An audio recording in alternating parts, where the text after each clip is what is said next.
Now, first off, let me just clear the air. I'm not a fighter. I've trained with fighters. I've done martial arts my entire life. I've been around some of the best killers on the planet.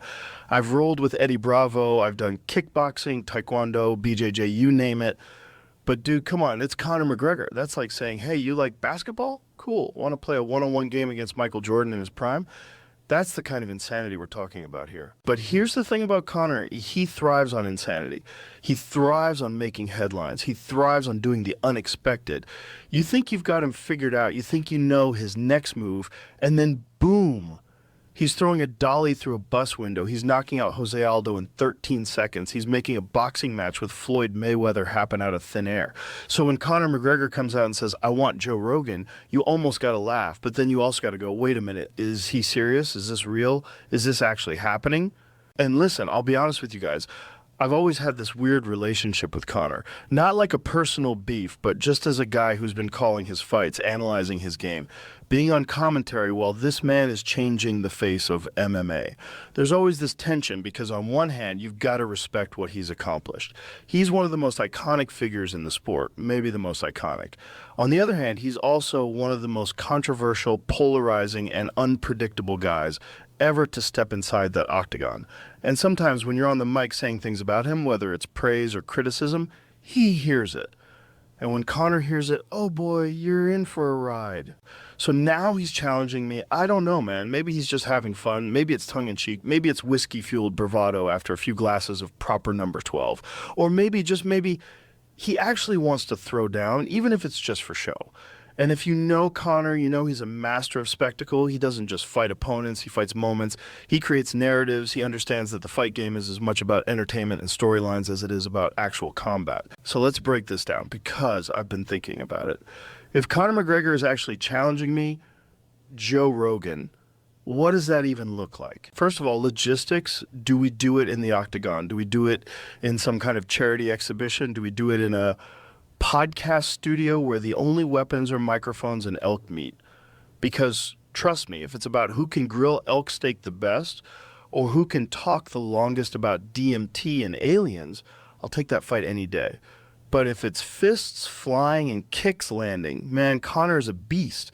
Even now, even after the injuries, even after the setbacks, that dude still has power in his hands that can shut out the lights. But here's the funny part. This is where it gets interesting. I'm not entirely defenseless either. People forget that I've been doing martial arts for like 40 plus years. I was a black belt in Taekwondo at a young age. I competed. I've trained with killers my whole life. I've rolled with jiu-jitsu legends. I'm not saying I'd stand a chance against Conor in a professional fight, but I'm also not saying I'd just curl up in a ball and wait for it to be over. Nah, man.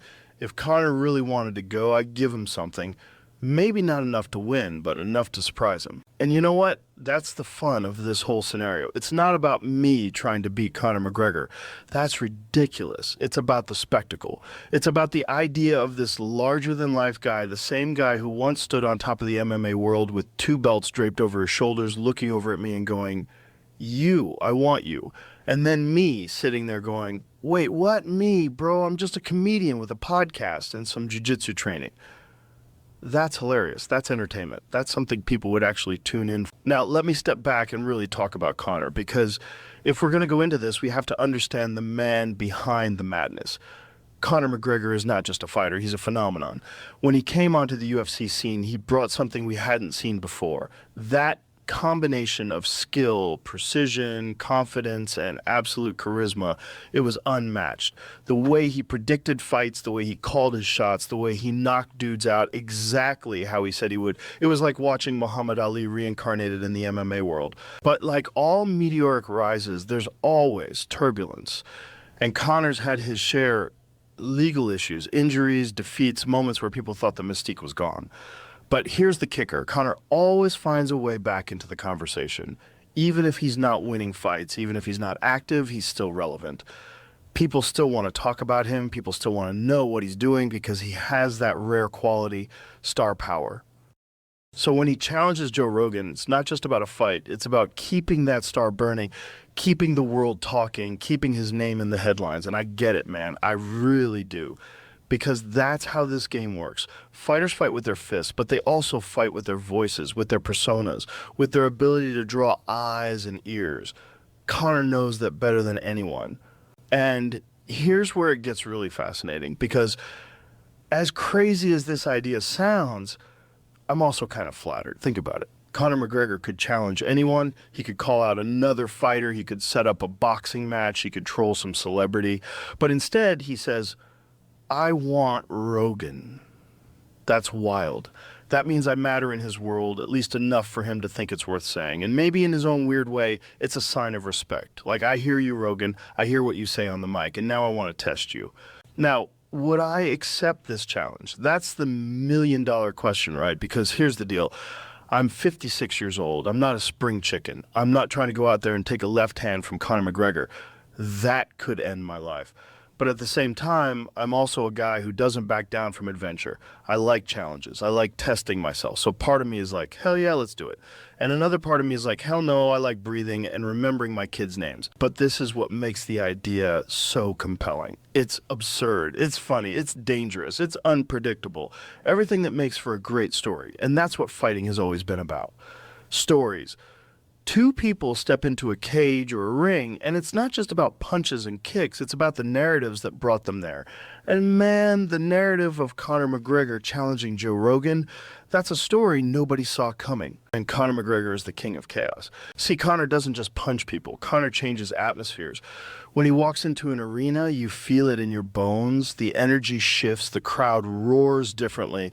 People stand differently. It's like gravity bends toward him, and that's what made him so dangerous during his rise, because he wasn't just fighting guys physically, he was fighting them psychologically before they even got in the cage.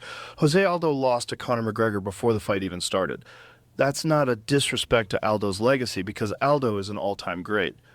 But mentally, Conor took that fight from him months before the cage door ever closed. That 13-second knockout was the physical manifestation of psychological warfare. Now imagine that same guy with that same aura turning it toward me. Like, Joe Rogan, you've been talking about me for years. You've been narrating my victories and my defeats. You've been analyzing my style, my weaknesses, my mistakes. Well, now it's your turn. Step in. Do you feel how insane that is? I mean, think about it. I've spent decades talking about fighters, and now a fighter wants to make me the fight. It flips the whole thing on its head, and there's something poetic about that. It's almost like the universe going, hey, Rogan, you've been cage-side all these years. You've had the best seat in the house. You've seen men put it all on the line. Time to taste it yourself. Now would I? Again, practicality screams no. But my ego, the part of me that still remembers being 20 years old with a Taekwondo black belt and thinking I could kick anyone's head off, that ego is whispering, do it, show the world you've still got something. Show Conor that you're not just a voice on the mic. And that's a dangerous thing, man. Ego has gotten more men hurt in combat sports than anything else. Ego is the silent opponent. But let's play the game. Let's imagine for a second that this thing actually happens. How would it go down? Well, first off, it wouldn't be a sanctioned UFC fight. The Nevada State Athletic Commission isn't signing off on a 56-year-old commentator fighting one of the most notorious knockout artists in MMA history. So maybe it's an exhibition. Maybe it's a charity event. Hell, maybe it's some weird hybrid like when Conor boxed Floyd Mayweather. People didn't think that fight would happen either, but money and spectacle have a way of making the impossible happen. Picture this, a packed arena. Lights dimming, Irish fans singing, American fans screaming, and Bruce Buffer's voice echoing.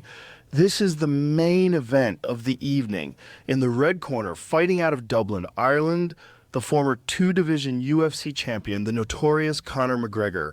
And in the blue corner, fighting out of Newark, New Jersey, the voice of the UFC, the king of podcasts, Joe Rogan. Tell me you wouldn't tune in for that. Tell me the world wouldn't stop for that. It would be one of those bizarre cultural moments like Tyson fighting Jake Paul or when Logan Paul wrestled at WWE. Ridiculous, yes. But compelling, absolutely. Now let's say the bell rings.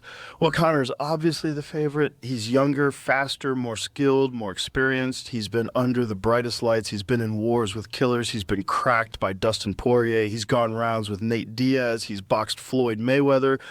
That's insane experience. Me? I've been hitting pads in my gym, rolling in jiu-jitsu, and eating elk meat. But here's the thing. Experience in martial arts is funny because once you've internalized certain skills, they don't just vanish. Timing, distance, awareness, those things stay with you. They may dull, but they don't disappear. So maybe, just maybe, I slip one of his shots. Maybe I even land a counter. And if I land a good kick, because kicks were always my bread and butter, maybe I surprise him. He'd laugh, of course, because Conor's confidence is bulletproof. But even making him go, oh, okay, Rogan's not completely clueless, that'd be a win for me. And that's what people don't understand about fighting. Winning doesn't always mean knocking your opponent out. Sometimes winning is just surviving. Sometimes it's making it to the end of the round. Sometimes it's landing one good shot that you'll tell your grandkids about. For me, in a fight with Conor, survival would be victory. But that's the surface level analysis. Let's dive deeper. Why would Conor do this? Why challenge me? What's the psychology here? Well, Conor thrives on attention. He knows that even when he's not fighting, he can stay relevant by creating headlines. Challenging Joe Rogan is a headline. It's a viral moment. It's an internet-breaking quote, and Conor is a master at that. He understands that the fight game today isn't just about what happens in the cage. It's about controlling the narrative outside of it. And maybe there's another layer. Maybe Conor feels that I've been too critical. Maybe he thinks my commentary has been unfair. Maybe he doesn't like the way I've described his losses or his behavior outside the cage. And this challenge, in a weird way, is him saying, you think you know me? You think you can talk about me? Step in here and feel what it's like. That's raw. That's primal. That's the essence of fighting. And here's the truth. I respect it. I respect the hell out of it.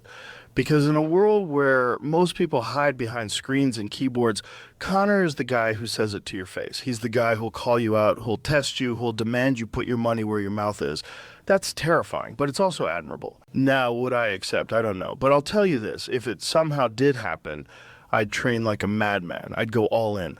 I'd call up every resource I have, Eddie Bravo, John Danaher, Gordon Ryan, whoever would help me. I'd treat it like a championship camp, not because I think I'd win, but because that's the only way to approach a challenge like this, with respect, with dedication, with everything you've got. And that's what I love about martial arts. It's not just about the outcome. It's about the process. It's about who you become in the training, in the preparation, in the discipline. That's why I still roll at my age. That's why I still train, because martial arts is a lifelong journey. And if Conor McGregor really wanted to test me, I'd embrace it, not because I think I'd beat him, but because the journey itself would be worth it. So here's my final thought. Conor McGregor challenging Joe Rogan isn't really about me versus him. It's about the absurd beauty of the fight game. It's about how fighting at its core is human theater. It's unpredictable, it's chaotic, it's primal, and in a weird way, it's honest. Because once that cage door closes, there's no hiding. There's no editing. There's no talking your way out. There's just you, your opponent, and the truth of your preparation. And maybe that's why Conor threw my name out there. Maybe he wanted to remind the world that in fighting, anything is possible, that narratives can flip on their heads, that one day you're calling fights and the next day the fighters are calling you. So Conor, if you're listening, and I know you are, just know this, I hear you. I see the challenge. And while I may not be crazy enough to actually say yes, part of me deep down respects the hell out of it. Because you embody what fighting is really about. Chaos, courage, and the willingness to do the unthinkable. And if that means pointing your finger at me and saying, you're next, then damn it, that's one hell of a story. And at the end of the day, stories are what we live for.